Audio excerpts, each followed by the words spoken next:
Zęby. Szminki nie ma, dobra. Już?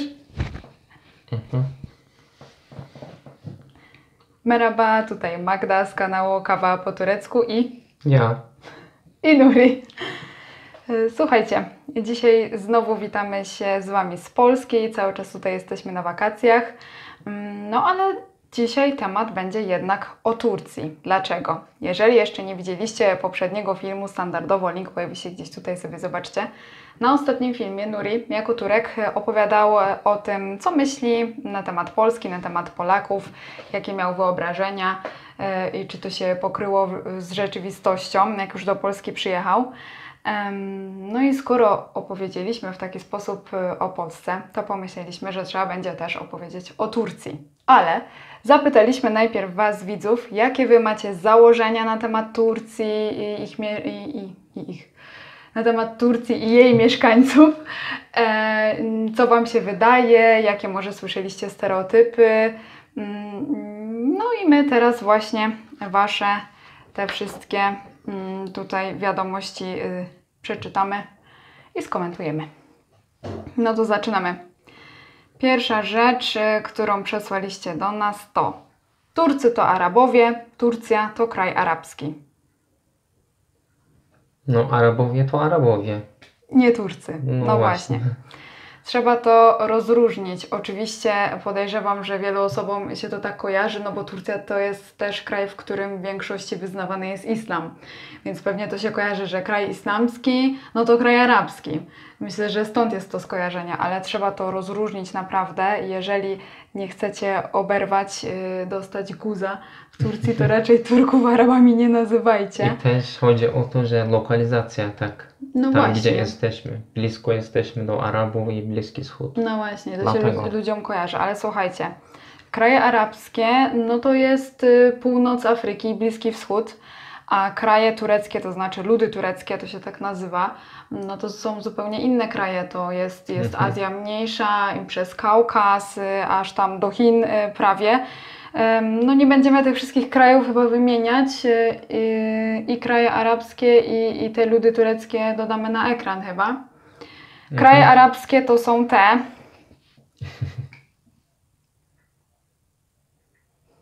A ludy tureckie to są te.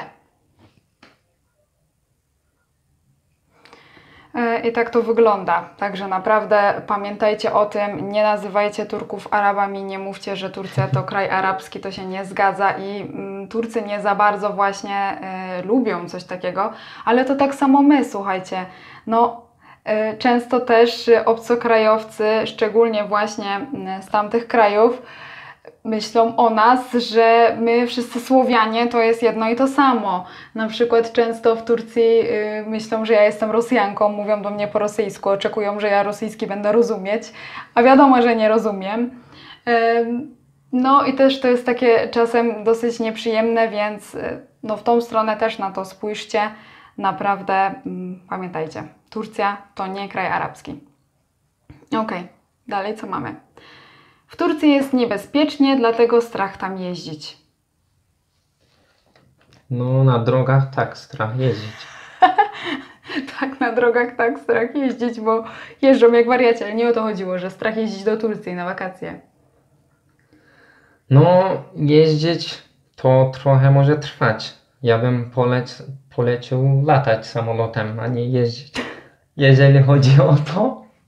No ale ty żartujesz, no poważnie. Jest bezpiecznie, nie jest bezpiecznie. Strach jeździć do Turcji.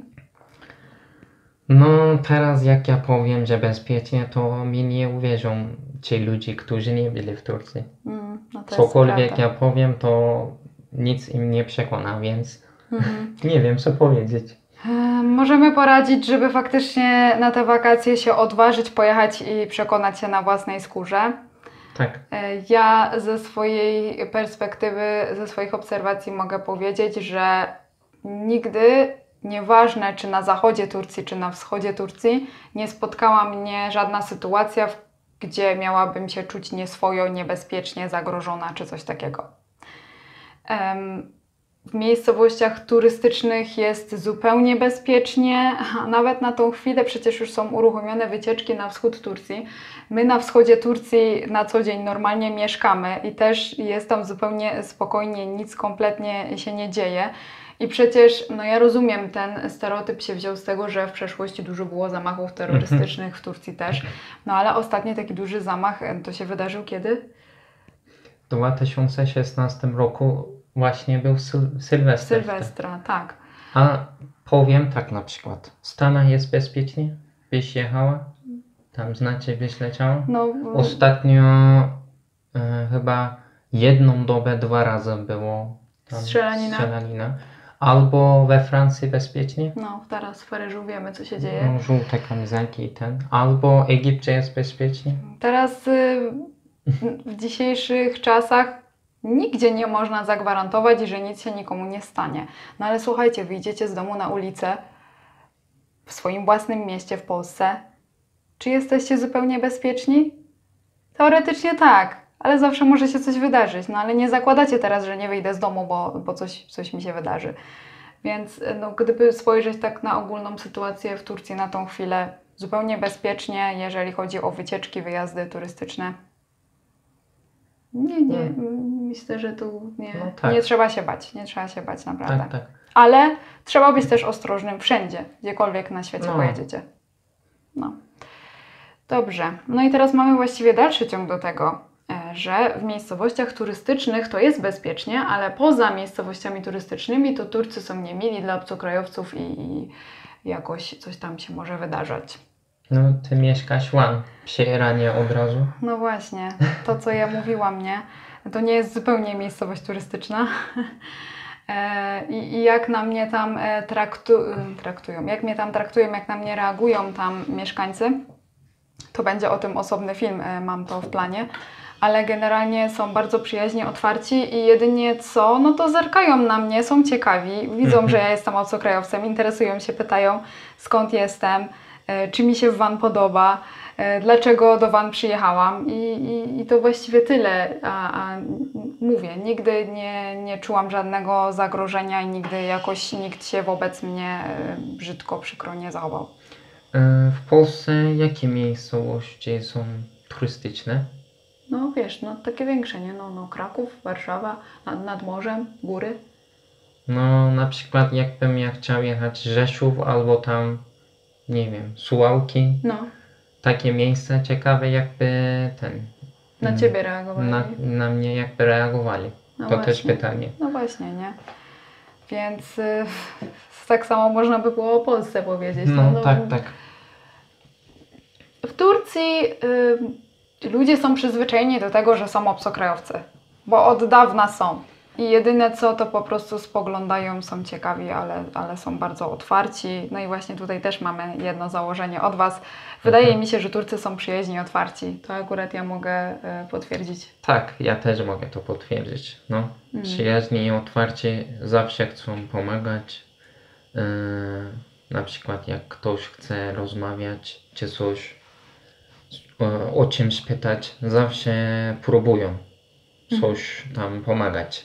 Nawet jak nie wiedzą, jak nie mają pojęcia o tym. Tak. No i właśnie, tutaj też mamy to. Trochę podobne. Turcy są bardzo pomocni, nigdy nie zostawią jeden drugiego, gdy jednemu jest ciężko i źle. No właśnie, chciałem tu powiedzieć, my mamy takie cytat. Wy też mówicie to pewnie. Jeden za wszystkich, wszyscy za jednego. No tak samo mówimy. Właśnie.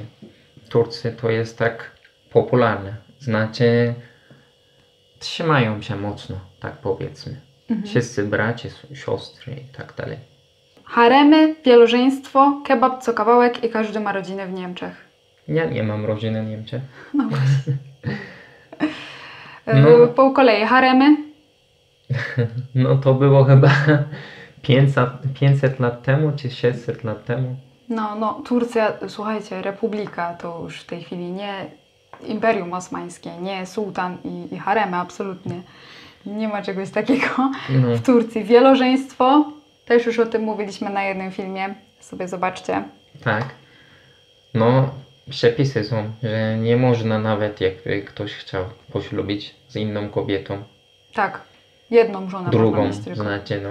Jedną żonę można mieć, jak chce się poślubić drugą, to stamtąd trzeba się rozwieść. Znowu to przychodzi od Arabów, No właśnie, moim zdaniem, Tak. bo w niektórych krajach na Bliskim Wschodzie cały czas tak jest. tak. I jeżeli ktoś myśli, że Turcja to jest kraj arabski, to od razu myśli, że te inne rzeczy też, nie? No właśnie. No, właśnie. No nie. W Turcji nie. To jest zakazane przez prawo.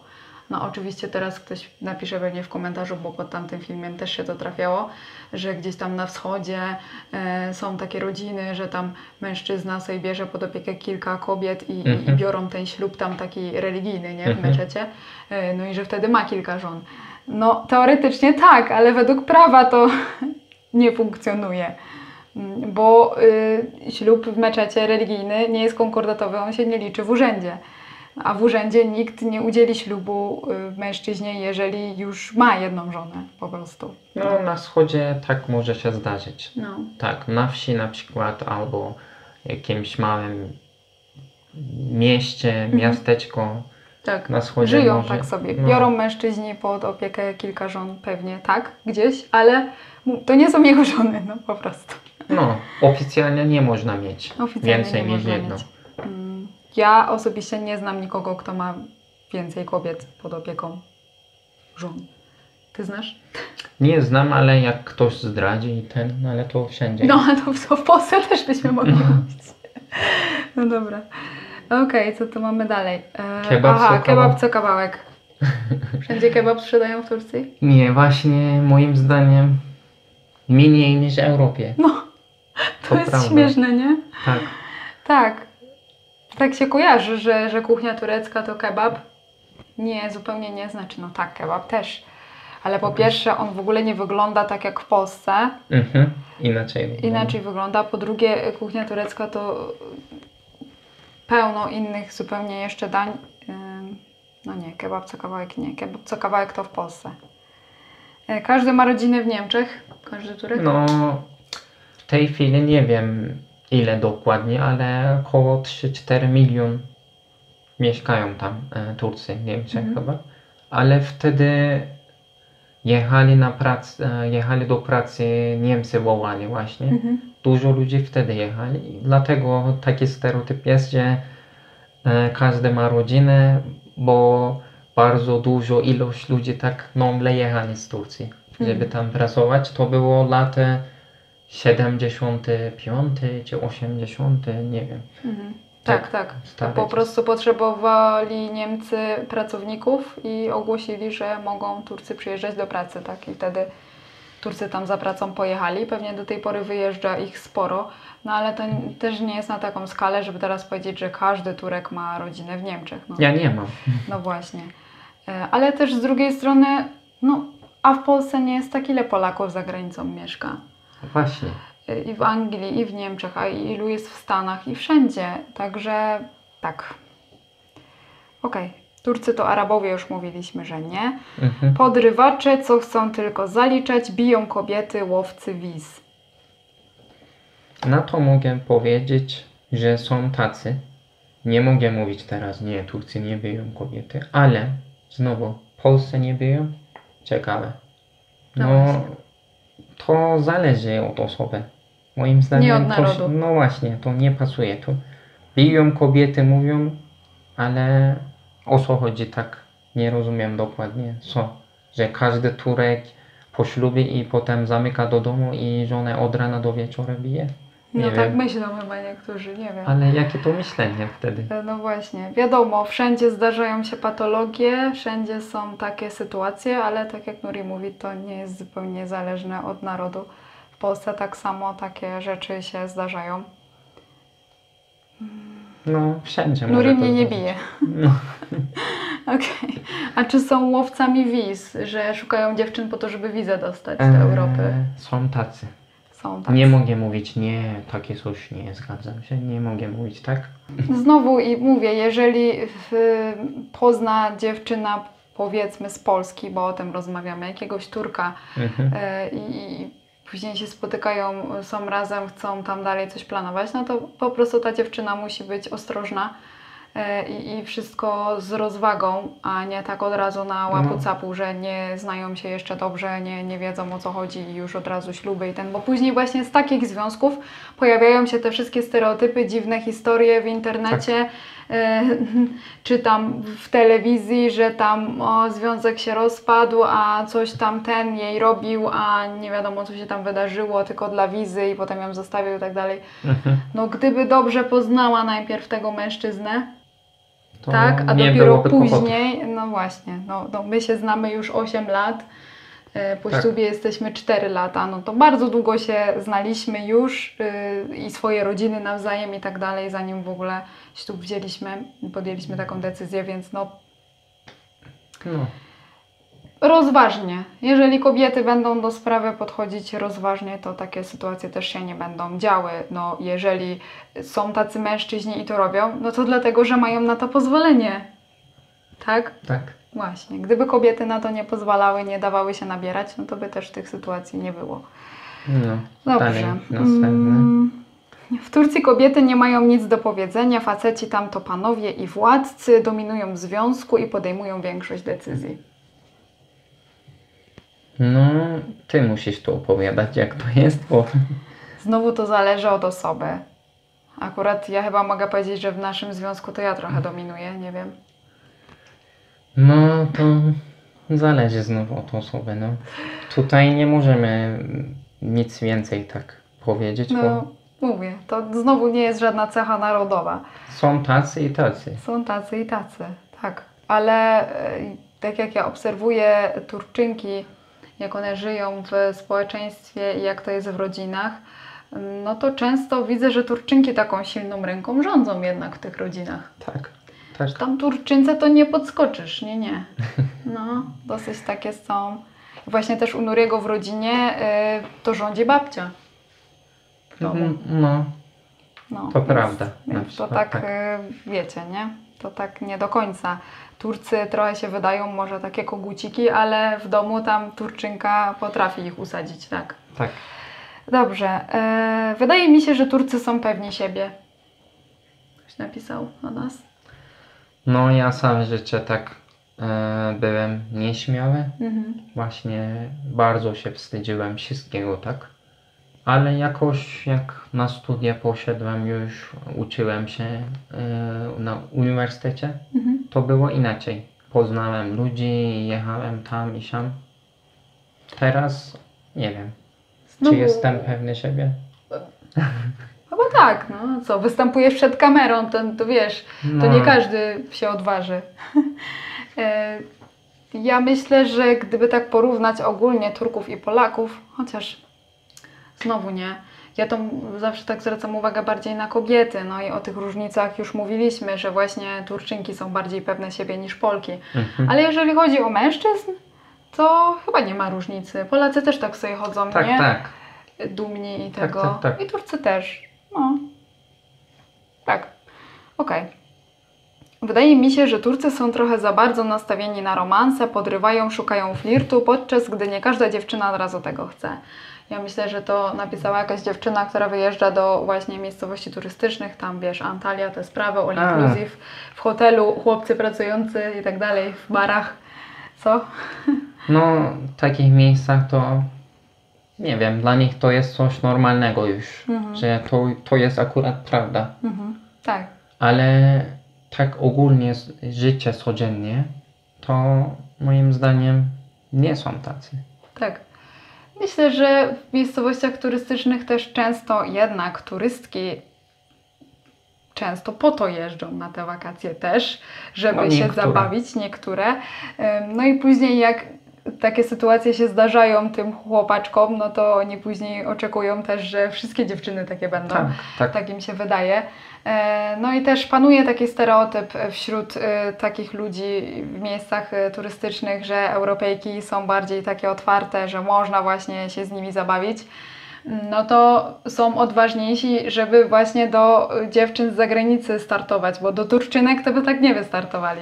Ale Europejki są mało tak Znaczy mało przyjeżdżają, więcej jest Rosjanki. No Są więcej jest Rosjanki. Rosjanek, no właśnie. Rosjanek. No.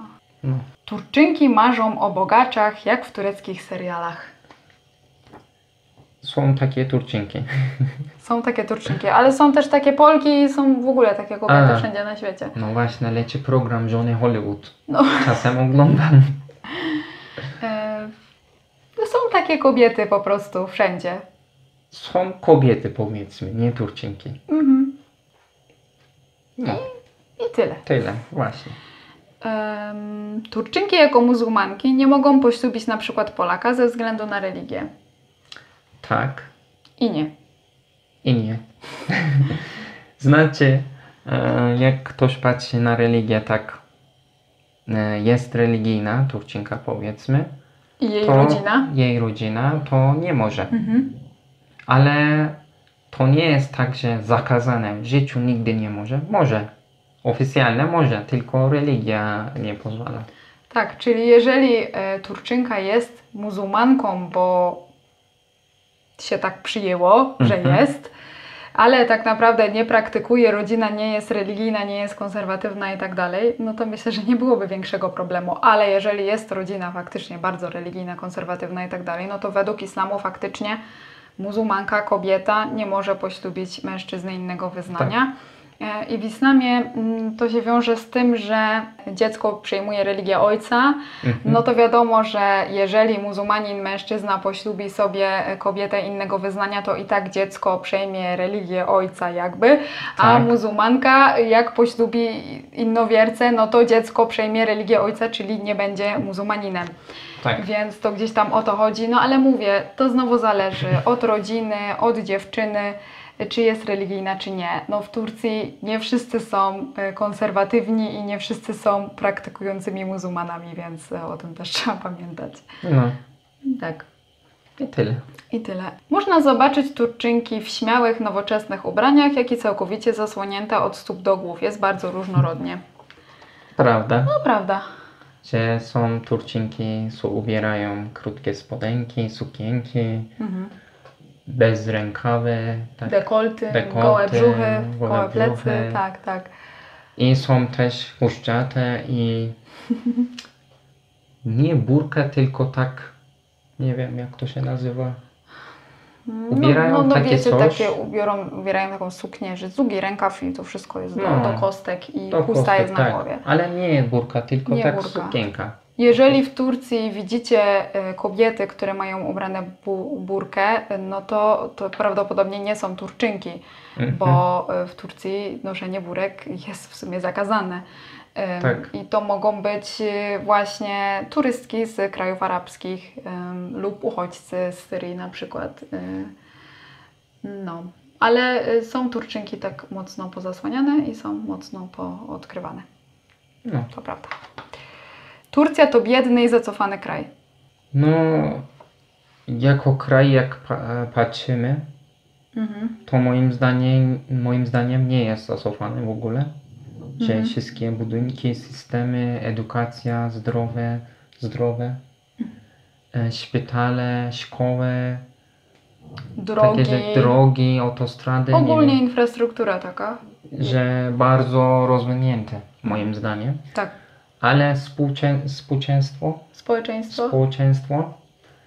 to większość ludzi tak utrzymują tylko najniższa krajowa i z tego żyją, no to można mówić, większość populacji jest tak biedny, No powiedzmy. ale czy to mówić, że biedny? No zależy, co kto ma na myśli mówiąc biedny, nie?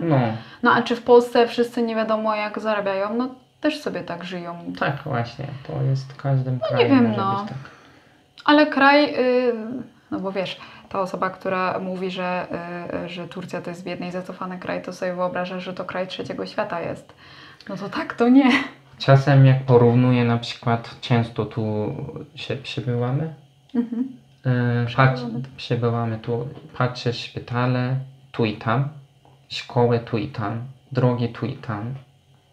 Wydaje mi się, że Turcja nawet lepiej, lepiej Mieszkania? wygląda niż w Polsce. Mieszkania? Mieszkanie, Tak samo, przecież tak. takie malutkie mieszkania w Turcji zawsze takie ogromne. Tylko tutaj ludzie mają pewnie w głowie, że tutaj wygląda inaczej. Tu Mhm. jest porządek, Mhm. trochę natury i dlatego jak ktoś patrzy tak z daleka, to mówi, aha, Polska jest tak rozwinięta i Turcja zacofana, ale Myślę, że To nie jeden tak. kraj i drugi jest na podobnym poziomie. no, Okej. Turcja jest pełna kontrastu. Na przykład są albo bogaci ludzie, albo biedni ludzie. Że na przykład w miastach, tutaj akurat jest przykład podany Izmir, to jest centrum miasta, piękne, nowoczesne, a jak pójdzie się kawałek dalej, to już slumsy, biedne ulice. to też prawda. No ale znowu to wszędzie tak jest. Lecisz do Nowego Jorku, są. Wszędzie myślisz, że tak wygląda wieżowce i szklane budynki i ten? Nie. Jedziesz kawałek dalej, nie wiem, stare domy, budynki jakieś albo żyją ludzie, bezdomni ludzie są. No wszędzie tak jest, w każdym kraju. Wydaje mi się, że Turcja mimo religii staje się coraz bardziej europejska niż azjatycka. Można tak stwierdzić. No, Znowu też to, Turcja jest tak ogromna. Nie wiem, znowu gdyby patrzeć na wschodzie, tam u nas no tam tak. tam są bardziej konserwatywni. No ale jak patrzeć na zachód całej Turcji tutaj, to znowu nie, to znowu jak Europa. Nie widzę większej różnicy między zachodnią Turcją a Europą. No to ja na przykład nie byłem nigdy na wschodzie Polski. Czy tam wygląda jak w Europie? No Ciekawe. właśnie, nie? Więc to jest to. No, kraj jak każdy inny, podzielony. I No. takie są poglądy i takie. Okej. Gdzie tu jesteśmy? Z obcokrajowców w Turcji mieszka więcej kobiet niż mężczyzn, bo mają męża Turka. Się do Turcji przeprowadzają kobiety, nie mężczyźni. No to z tego co wynika, że Turcy są bardzo przystojni. No ja to potwierdzam akurat. No, bo jeżeli więcej kobiet jest, to znaczy, że kobiety przyjeżdżają, przeprowadzają się do mężczyzn i tyle. Że biorą, mają taki wybór. Ale znowu myślę też o tym, że to co tutaj ktoś powiedział, Turczynki jako muzułmanki za bardzo nie mogą poślubić innowierców i też pewnie jeżeli panuje takie myślenie na temat Turczynek w Europie, no to też za dużo Europejczyków do Turczynek nie startuje po prostu, bo się boją, nie wiedzą jak rodzina zareaguje, czy rodzina zaakceptuje to, czy nie. Tak, to Właśnie. też może być prawda. No, boją się, nie? Są takie związki, wiemy o tym i często odzywają się też faceci pod naszymi filmami w komentarzach, którzy mają dziewczyny Turczynki. Także kibicujemy im bardzo i cieszymy się, że tam te rodziny są na tyle otwarte, że to akceptują. No ale faktycznie czasem może to być problematyczne, więc pewnie dlatego więcej kobiet. No ale też nie można patrzeć, że obcokrajowcy to tylko przyjeżdżają po to, że ślub sobie wzięli z kimś z Turcji. No po to tylko też nie. Dużo jest osób, co po prostu mieszka w Turcji, bo lubi Turcję. Tak, nie? właśnie. Okej. I co tu mamy? Wydaje mi się, że ciężko w Turcji znaleźć pracę i tam zamieszkać jako obcokrajowiec. No tak jak w każdym kraju. Moim zdaniem. Ostatnio oglądaliśmy w internecie taki filmik, że jakiś pan opowiada w Stanach bezdomny, że na przykład tam w Stanach teraz 90 milionów ludzi bezrobotni są, a populacja jest 320 parę milionów, czyli 1/3. No właśnie.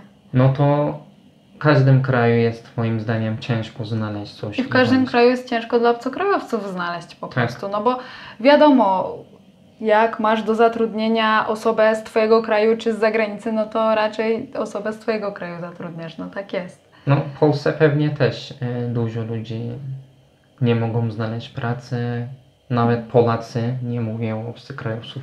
Tak. No Więc- i jeżeli ktoś się do Turcji przeprowadza, chce tam zamieszkać, znaleźć pracę, no to dodatkowo też musi się liczyć z tym, że raczej musi poznać język. Tak. No mówię, nie? No i właśnie tutaj też był taki stereotyp. Turcy kochają swój język i za bardzo nie mówią po angielsku. Nie, to nieprawda. No, znaczy kochają swój język, jak i każdy, ale to nieprawda, że nie mówią po angielsku, bo kochają swój język, tylko moim zdaniem się wstydzą. Po prostu coś powiedzieć w innym języku, to jest, nie wiem, dla nich nieśmiało, Nieśmiali są. nieśmiali są, no. Albo po prostu za mało znają, nie? Żeby próbować. Moim zdaniem, jak znają nawet dużo, to boją się robić błędy. Ja robię bardzo dużo teraz, jak gadam, ale mi rozumieją. No. No ale chodzi o to, żeby komunikować, nie? Tak. Nieważne jak ktoś mówi, czy jak ktoś tam komunikuje. Ważne, czy da się rozumieć tej osoby. No. Ale znowu w miastach turystycznych to mówią ładnie po angielsku i po niemiecku, po rosyjsku. Sobie radzą. Tak, tam wiesz. Przyzwyczajeni są już. No dużo turyści co roku przyjeżdżają, to normalne. Tak, tak. No. Co tu dalej mamy? Aha. W Turcji pije się dużo herbaty. To prawda, koniecznie. Zdecydowanie to jest prawda. Chyba na świecie najwięcej Anglia i Turcja. Tak, Anglicy i Turcy najwięcej herbaty piją. Tak, herbaty w małych szklaneczkach. Herbata nazywa się czaj po turecku. Tak. Pewnie osoby, które do Turcji jadą, wiedzą. No i ten czaj to się pije nawet w te największe upały. To tam Tak. nie przestają latem. No. Tak, tak. Turcja to pyszna kuchnia, widoki, super klimat i otwartość lokalnych. I tutaj też podobny. Turcja to kraj wielu ciekawych smaków, wielu mocnych przypraw i przepięknych meczetów. No tak. No są piękne meczety. Od tyłu zaczynam. A tak, są. No ale ja lubię właśnie takie architekturę. Tak. No w Polsce też na przykład kościoły zawsze patrzę. Jak budowali, jak wygląda w środku Zawsze i takie na zewnątrz, świątynie na są wewnątrz. bardzo ozdobne, pięknie wyglądają, No. niezależnie z jakiego wyznania, nie? Zawsze świątynie są takie najładniejsze do zwiedzania. No właśnie. Więc to Ale prawda. dużo też jest innych zabytków. No. Tak. Kościoły też są w Turcji. Kościoły też są w Przepiękne. Turcji, tak. Dalej, co to było? Że są piękne widoki. No tak, No. wiadomo, no. Widoki akurat mamy dobrze, no fajnie. Tak, i że jest pyszna kuchnia. A, właśnie o tym chciałem przypominać. Gaziantep, kuchnia Gaziantep to jest bardzo popularne i tak znane w Turcji. I ostatnio dodali do UNESCO właśnie, Tak. że najpyszniejsze, najlepsze jedzenie czy smaki na świecie i tam jest Turcja właśnie też. Tak. O jedzeniu, bo pytaliście nas, jak rozwiązujemy kwestię jedzenia, czy na co dzień jemy kuchnię polską, czy turecką, czy jeszcze jakąś inną i czy nawzajem te kuchnie lubimy. To będzie osobny film, może nawet następny chyba myślę po tym, Może prawdopodobnie. Także no, to tam sobie zobaczycie o kuchni więcej. Turcy są bardzo lojalni, na przykład w sytuacji, kiedy czekali na posła z Lechistanu podczas naszych zaborów. Tak, zawsze jak było zebranie, właśnie przyszli ludzie z innych krajów, posłem. I mimo, że Polska na mapie nie istniała, Nie istniała wtedy, i czekali na posła z Lechistanu. tak. Lechistan się nazywał wtedy. Zawsze czekali, zawsze było krzesło ustawione. Turcja to był jedyny kraj, który nie uznał No właśnie. rozbiorów Polski. Tu mam cytat. I jest cytat Adama Mickiewicza na ten Tak, temat. Adam Czytaj. Mickiewicz. No. W czasie, gdy wszystkie kraje milczały na temat rozbioru naszego państwa, naszymi jedynymi przyjaciółmi byli Turcy. Darzymy szczególną sympatią wybitny naród turecki, który nigdy nie ugiął się przed naszymi wrogami i nie uznał rozbioru Polski. Tak. Adam Mickiewicz. Adam Mickiewicz, tak. Okej, i co tutaj mamy? Aha. Znowu to, że w Turcji jest przepiękna przyroda, dużo zabytków, gościnni, rodzinni ludzie i jest bezpiecznie nawet wieczorami. Tutaj odmienne założenie niż poprzednie. Jest bezpiecznie nawet wieczorami w Turcji. No tutaj niestety będę musiał powiedzieć coś o Polsce. Coś o Polsce, bo w Polsce na przykład w weekendy najgorzej moim zdaniem. Trochę strach chodzić na ulicę czy coś, bo weekend już czas na imprezę i takie rzeczy tam Tak. ważą, ludzie chodzą Właśnie różne. przyjechaliśmy teraz do Polski po roku czasu i ja przez rok będąc w Turcji też już trochę o tym zapomniałam, a teraz jak tak przeszliśmy się przez miasto w weekend tu w Polsce, no w naszym przypadku to oboje, nie do końca czujemy się komfortowo w Polsce w weekendy wieczorami na mieście. Nuri jako obcokrajowiec no, wygląda inaczej Tak. i wiadomo, że to może spowodować różne zaczepki, szczególnie jeżeli panowie są po procentach. No. A ja jako kobieta, no nie czuję się w Polsce bezpiecznie na ulicy wieczorem w weekend, nie. Ciekawe. Zaczepiają, no i są po prostu pijani, no imprezują sobie więcej niż w Turcji i zaczepiają. I są agresywni, tak. No może są ludzie, co mieszkają w Polsce, to nie komentują, Tak, co oni myślą. jak to wygląda. Szczególnie powiedzmy dziewczyny i kobiety. Bo Czy faceci- odważycie się w Polsce w weekend chodzić sobie same wieczorem w nocy po ulicy? Tak, bo w dziewczyny? Turcji można. Bo w spokojnie. Turcji można. Ja nawet na wschodzie Turcji nie ma problemu, żeby wieczorem wyszła sobie na spacer, nic się nie dzieje. I też to widać, że w Turcji wieczorami spędzają na zewnątrz czas całe rodziny z dziećmi, nawet Tak. w parkach. U nas jest rodzinna bardziej. Tak. Wiadomo, przez większą część roku są upały, no to też w ciągu dnia ciężko z dziećmi wyjść na dwór, bo jest za gorąco. Więc sobie tam dżemają, odpoczywają w domu w ciągu dnia, a wychodzą do parku i tak dalej na spacery wieczorem. Tak. Więc raczej to są takie spotkania rodzinne i też ze znajomymi przyjaciółmi i nie procentowe, nie alkoholowe. A jeżeli nawet pije się ten alkohol, no to nie do takiego stopnia jak w Polsce, że po prostu aż do upadłego. Jak coś tam sobie wypiją, raczej tak nie ma takich sytuacji, żeby ktoś kogoś zaczepiał i... Nie. Nie. No znowu, Może wiadomo, jest, ale w miejscowościach bardzo turystycznych pewnie inaczej, no ale to znowu tam już jest wszystko wymieszane i to nie można w ogóle powiedzieć, że to Turcja, bo tam kupę jest obcokrajowców. Więc to inaczej wygląda. My mówimy o takiej normalnej, nieturystycznej Turcji. No, w Polsce ja jako kobieta bym się nie odważyła tak sobie po mieście tam w nocy w weekend. Nie. No, I u nas- Nuri jako Turek też, no nie bardzo. u nas jednak to jest lepiej, bo czasem chcesz chodzić tak w weekend, szczególnie na spacer czy coś.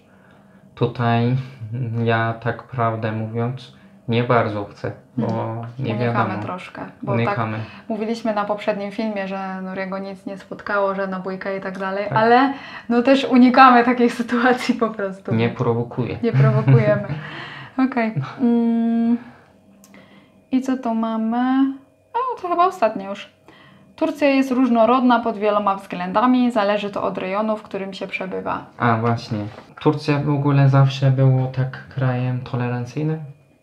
No, Pomieszanym. etnicznie. pomieszanym tak etnicznie.